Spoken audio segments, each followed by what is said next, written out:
भुगतान शेष पार्ट 2 में आपका स्वागत है बच्चों। ठीक है, पार्ट 1 हमने अच्छे से कर लिया था। प्लीज दोबारा बोलूंगा, पार्ट 2 में डायरेक्टली कूदना मत। जिन्होंने पार्ट 1 नहीं देखा वो पहले पार्ट 1 देख लीजिए और देन उसके बाद पार्ट 2 करना, ठीक है ना। मैं बार बार आपको एक ही चीज बोलता हूँ कि देखो, एक साइड से हम वहाँ पे भारतीय अर्थव्यवस्था का विकास यानी हम इंडियन इको भी चला रहे हैं, तो प्लीज 2 कॉपी आपको बनानी पड़ेगी, एक इंडियन इको के लिए और एक बनानी पड़ेगी आपको मैक्रो इकोनॉमिक्स यानी समष्टि अर्थशास्त्र के लिए। क्लियर हो गया? तो फटाफट स्टार्ट करते हैं। देखो, हमने लास्ट जाते जाते पढ़ा था कि चालू खाता क्या होता है और उसके अंदर कौन कौन सी मदे या कौन कौन से सौदों को वहां पे शामिल किया जाता है। क्लियर? तो आज हम क्या है, जहां पे मैंने उनके घटक लिखवा दिए थे उसके मदे मैंने लिखवा दी थी आपको। तो बात करते हैं, सबसे पहली मद जो है हमारी दृश्य व्यापार शेष। क्लियर? तो दृश्य व्यापार शेष वो व्यापार शेष होता है, तो दृश्य लगा है, इसका मतलब यहाँ पे वस्तुओं की बात होगी। तो वस्तुओं के निर्यात और आयात के अंतर को दृश्य व्यापार शेष कहते हैं। जबकि अगर वो अदृश्य व्यापार शेष बोल रहा है तो उसका मतलब वो सेवाएं हैं, तो सेवाओं के निर्यात तथा आयात के अंतर को क्या कहते हैं? अदृश्य व्यापार शेष कहते हैं। यहां तक कोई दिक्कत तो नहीं किसी को? ठीक है ना। अंतर मैंने ऐसे लिखा है, आप चाहे तो शायद ऐसे लिख सकते हो अंतर, ठीक है, बिंदी लग सकती है ऊपर, ठीक है ना। तो अगर वस्तुओं के निर्यात आयात के अंतर की बात करूंगा तो दृश्य और सेवाओं की बात करूंगा तो अदृश्य। यहां तो कोई दिक्कत किसी को नहीं। और अगर पेपर में दृश्य अदृश्य लिख करके नहीं आता, वो कहता खाली व्यापार शेष क्या होता है, तो मैंने आपको बता रखा है व्यापार शेष जब भी खाली सिर्फ ये पूछा जाए तो हम पहले वाली डेफिनेशन को समझाते हैं, यानी वस्तुओं के निर्यात और आयात को व्यापार शेष कहते हैं, कि अंतर को व्यापार शेष कहते हैं। क्लियर है ना। तो खाली व्यापार शेष लिखा है तो पहली डेफिनेशन बताई जाती है, दृश्य बोलेगा तब तो पहली है ही है, और अगर अदृश्य लगाएगा तभी आप ये डेफिनेशन लिख के आओगे, वरना आपको जरूरत नहीं होती है इसको लिखने की। क्लियर? आगे फिर चालू हस्तांतरण, या इसको कहते हैं एक पक्षीय अंतरण। क्या कहते हैं? एक पक्षीय अंतरण। ये वो अंतरण होते हैं, ये वो ट्रांसफर्स होते हैं जिनके बदले में देने वाले को कुछ भी प्राप्त नहीं होता। सपोज में एक बेसिक सा एग्जांपल मैंने पहले भी लिया था। मान लो आप किसी को कोई गिफ्ट देते हो, तो गिफ्ट हमेशा इच्छा से दिया जाता है। अगर आपने किसी को गिफ्ट दिया तो उसके बदले आप थोड़ी ना कुछ मांगते हो। तो ये जो होता है ये वन साइडेड होता है, यानी एक तरफ से होता है, दूसरी तरफ से कुछ नहीं मिलेगा। उसे कहते हैं चालू हस्तांतरण या फिर करंट ट्रांसफर्स या फिर एक पक्षीय अंतरण। क्लियर? तो चालू हस्तांतरण से अभिप्राय मुफ्त के हस्तांतरण से है, यानी हस्तांतरण मतलब ट्रांसफर, यानी मुफ्त में ट्रांसफर कर रहे हो आप कुछ, अर्थात इसके अंतर्गत उन मदों या उन सौदों को शामिल किया जाता है जिनके बदले देनदार को कुछ भी प्राप्त नहीं होता, यानी देने वाले को कुछ नहीं मिलने वाला, क्योंकि आप अपनी इच्छा से देते हो। ठीक है ना। आगे यानी एक तरह से हेल्पिंग नेचर में दे सकते हो या फिर गिफ्ट के तौर पे दे सकते हो ना, ऐसा। तो भुगतान शेष खातों में चालू हस्तांतरण को अदृश्य मदों का पार्ट माना जाता है। ये आधे से ज्यादा बच्चों को नहीं पता होता, ठीक है ना। तो प्लीज इसको ध्यान रखना, भुगतान से इसमें चालू हस्तांतरण को यानी इस वाले पॉइंट को अदृश्य मदों का ही एक भाग माना जाता है, अंग माना जाता है। तो ये पूछने लायक पॉइंट हो सकता है, तो यहाँ पे एक चीज ध्यान रखना अपना, एक पॉइंट। आगे जैसे उपहार यानी गिफ्ट, अनुदान होता है सब्सिडी टाइप की, जैसे गवर्नमेंट सब्सिडी देती है यानी आर्थिक सहायता देना, तो सहायता दे रहे हो ना, तो इसके बदले में भी आप कुछ मांग नहीं सकते उनसे। क्लियर?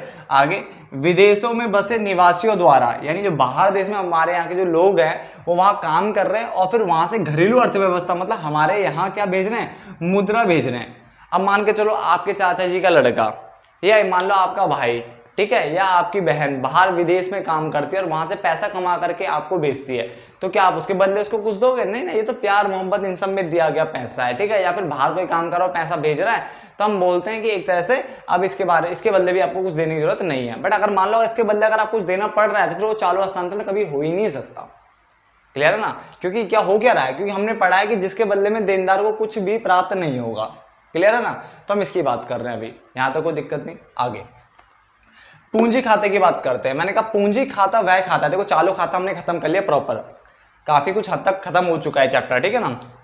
मैं संतुलन असंतुलन आपको नहीं पढ़ाऊंगा क्योंकि वो कोर्स का पार्ट नहीं है, ठीक है। मैं फिर भी आपको काफी हद तक उतना पढ़ा दूंगा कि ज्यादा ही होगा वो कम नहीं होगा। फिर भी मैं आपको एक चीज बोल देता हूं, अगर आपको लगता है कि संतुलन असंतुलन वाला पोर्शन है, भुगतान शेष में संतुलन, ये पोर्शन अगर पेपर में आपकी मैडम कह रही कि नहीं करना है तो करना है, तो मुझे बोल देना कमेंट बॉक्स में, मैं एक पार्ट और बनाऊंगा। किसके लिए? वो संतुलन असंतुलन के टॉपिक को समझाने के लिए। क्लियर है ना। इसका मतलब मैं कोई कमी नहीं करने वाला। अगर आप बोलोगे संतुलन असंतुलन के ऊपर टॉपिक के ऊपर वीडियो बनाओ तो मैं बना के दे दूंगा आपको। क्लियर?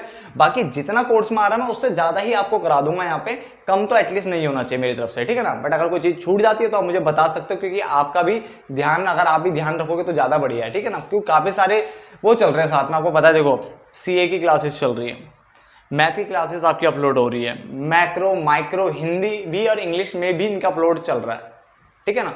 साइंस की क्लासेस चल रही है, काफ़ी क्लासेस साथ में चल रही है, तो इसलिए कोई दिक्कत ना हो तो आप मुझे प्लीज़ बताते रहा करो, ठीक है, अगर कोई दिक्कत हो जाती है तो।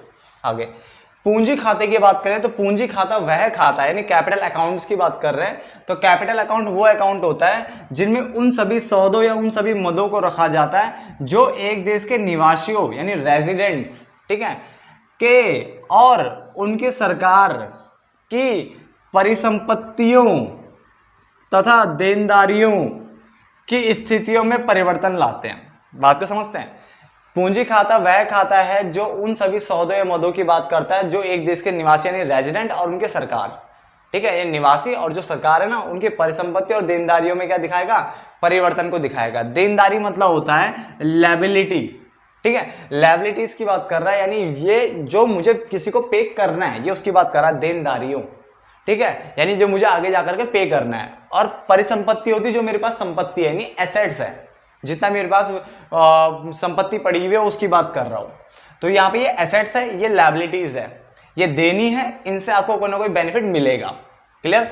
तो ये क्या बता रहा है, एक देश के निवासी और उनके सरकार के पास जो भी परिसंपत्तियां हैं और जो उन्होंने देनदारियां देनी है, तो इनमें चेंजेस को बताएगा, परिवर्तन को बताएगा। Clear.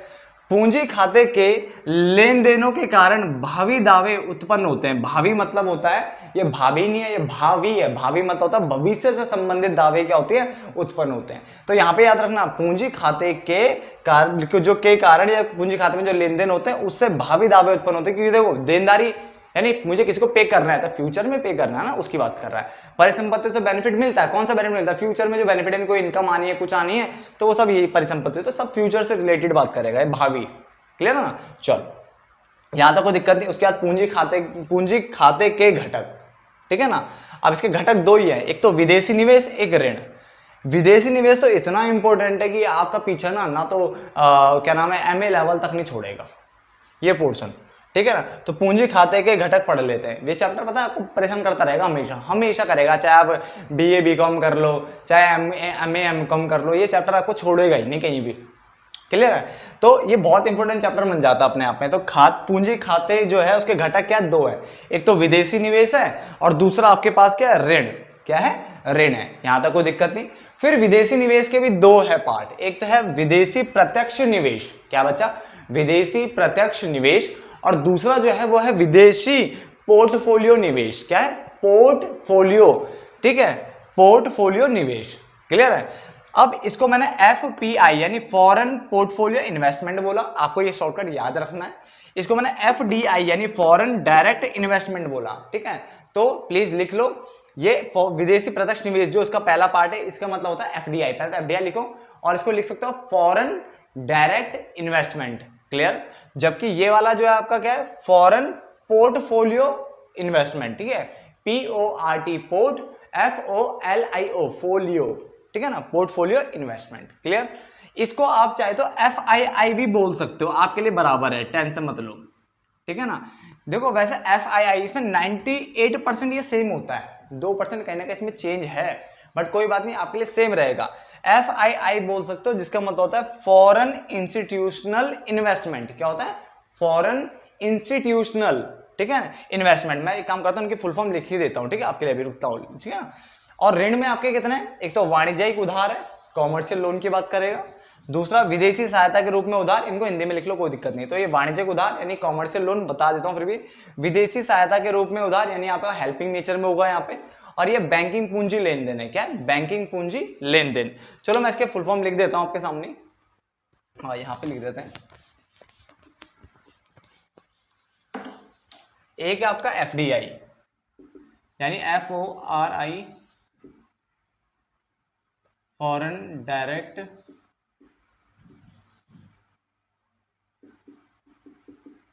Investment, foreign direct investment, ये हो गया आपके क्या, FDI, ठीक है ना, फॉरेन डायरेक्ट इन्वेस्टमेंट हो गया। उसके अलावा एक है फॉरेन पोर्टफोलियो इन्वेस्टमेंट, ये हो गया आपका FPI, या इसे पोर्टफोलियो इन्वेस्टमेंट भी इसको बोल सकते हैं। क्या बोल सकते हैं? पोर्टफोलियो इन्वेस्टमेंट भी इसको सिर्फ बोला जा सकता है। डन। और तीसरा आपका क्या बच गया? FII, फॉरेन इंस्टीट्यूशनल इन्वेस्टमेंट, यानी FII। ठीक है, इसे नोट डाउन करो साथ साथ में।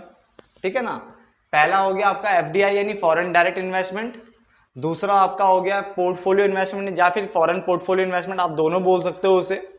ठीक है ना, और तीसरा आपका जो हो गया वो हो गया FII। ठीक है ना, क्या हो गया? FII, जिसको आप क्या बोलो? फॉरेन इंस्टीट्यूशनल इन्वेस्टमेंट बोल सकते हो। क्लियर हो गया? यहां तो कोई दिक्कत होनी नहीं चाहिए किसी को भी। डन। इनके भी अगर इंग्लिश में चाहिए तो लिखवा सकता हूं, बट आप सिंपल सी बात है, ठीक है, इसको लिखने की जरूरत है नहीं, वैसे ये तीनों हिंदी में लिख लो खाली। ठीक है ना, नोट डाउन कर लो यहां तक। बाकी अगर इंग्लिश चाहिए होगा तो मैं अभी आगे लिख दूंगा लिखवाते वक्त। तो आगे देखिए फटाफट से, विदेशी निवेश। ठीक है, यानी विदेशी प्रत्यक्ष निवेश। एक्चुअली में देखो उन्होंने ये बोला था कि BOP की डेफिनेशन आएंगे, उनके कंपोनेंट्स आएंगे। ठीक है, यहां तक कोर्स में आएगा, बट ये नहीं लिखा हुआ है कि इसके भी कंपोनेंट्स आएंगे। ठीक है, मैं देखो जैसे चालू खाते में भी शायद बोला नहीं है उसके कंपोनेंट आएंगे नहीं आएंगे, बट देखो अगर बोला हुआ है कि BOP के कंपोनेंट आएंगे तो यानी वो, तो उसके फिर कंपोनेंट आ रहे होंगे। ठीक है, तो मैं इसलिए कंपोनेंट लिखवा देता हूं आपको। देखो विदेशी निवेश में क्या लिखा हुआ है? पहला विदेशी प्रत्यक्ष निवेश, ये वो निवेश होता है, इसने बोला, जिसमें शेष विश्व में परिसंपत्तियों को खरीदा जाता है। यानी विदेशी प्रत्यक्ष निवेश का मतलब होता है जब कोई देश दूसरे देश में क्या करता है? परिसंपत्तियों को खरीदता है।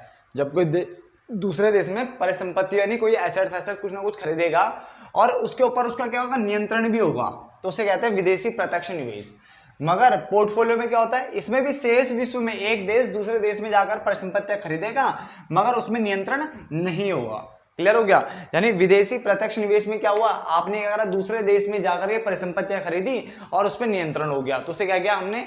Foreign direct investment. और अगर आपने दूसरे देश में परिसंपत्तियां खरीदी है, एक देश ने दूसरे देश में परिसंपत्तियां तो खरीदी है मगर उसके ऊपर नियंत्रण ही नहीं है, तो हमने बोल दिया पोर्टफोलियो निवेश, ये बोल दिया। ठीक है ना, और इसका एक नाम ये भी है, जैसे मैंने बताया FII भी बोलते हैं, फॉरेन इंस्टीट्यूशनल इन्वेस्टमेंट भी बोलते हैं, तो उसको हिंदी में कहते हैं विदेशी संस्थागत निवेश। तो अगर विदेशी संस्थागत निवेश बोले तो समझ जाना वो यही है।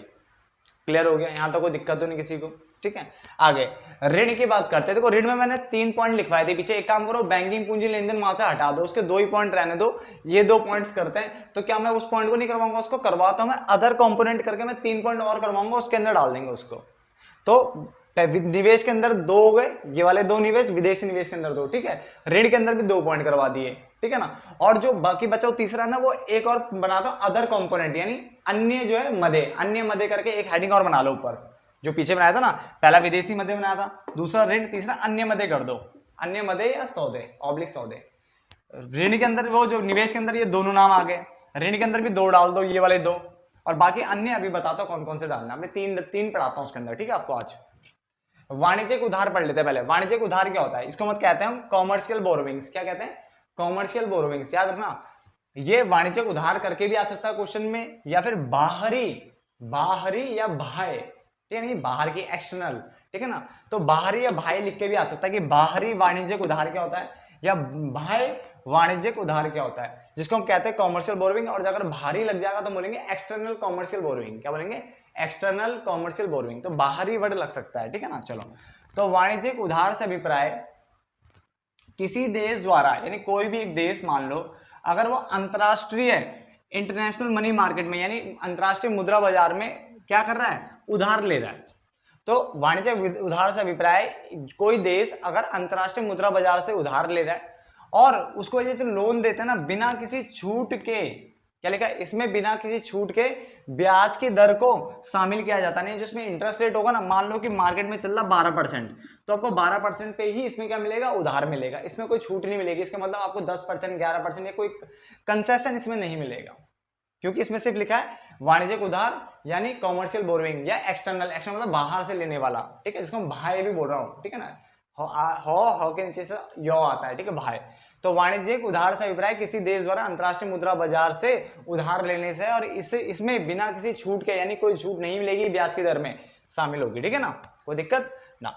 उसके अलावा विदेशी सहायता के रूप में, अब देखो यहाँ पे सहायता वर्ड लिख दिया इन्होंने, क्या लिख दिया, सहायता वर्ड लिख दिया, इसका मतलब यहाँ पे हेल्प मिलेगी आपको। तो विदेशी सहायता के रूप में उधार, इसको हम कहते हैं कंसेशन मिल रहा है, क्या मिल रहा है, कंसेशन मिल रहा है। और ये भी वही है, एक्सटर्नल असिस्टेंस, असिस्टेंस मतलब होता है हेल्प, एक तरह से हेल्प, मदद होना। तो उसने बोला विदेशी सहायता के रूप में उधार से अभिप्राय सहायता को ध्यान में रखते हुए, यानी आपको हेल्पिंग नेचर यानी हेल्पिंग माइंड भी ध्यान में रखना पड़ेगा कि आपको सहायता करनी है।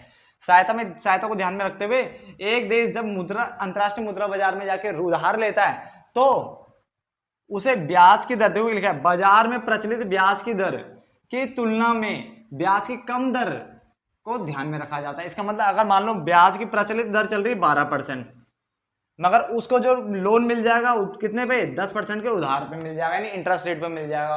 बात समझ आ गया ना।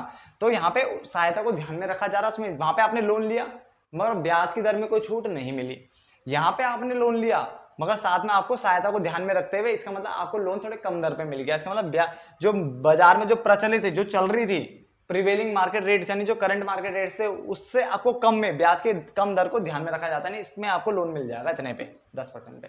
क्लियर हो गया, नोट डाउन कर लीजिए फटाफट से इसको जितनी जल्दी हो सके।